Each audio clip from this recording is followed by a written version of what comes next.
Hello, beautiful human. Welcome to my channel.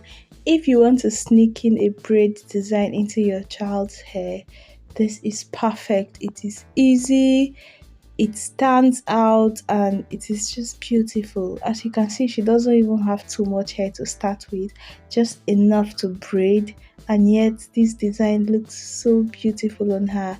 So first of all, I am creating like an S shape. Just make one circle on top and then the next one under, and then you make a line in the middle, braid your middle section, and then just make the S. It looks so easy. Just watch this tutorial, don't skip any part of it.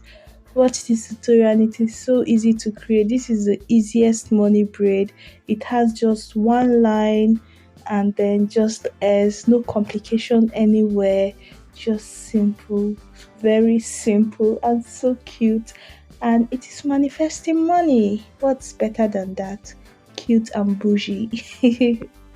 So I'm just going to let you watch at this point. I'm starting to make the stroke that runs down the dollar sign. I didn't make two. One is still fine. It still looks as it is supposed to look. It's giving money, which it is supposed to give. So I'm just going to let you watch. If you do not skip the ads, then you're helping me make money, and thank you. It will come back to you. So enjoy.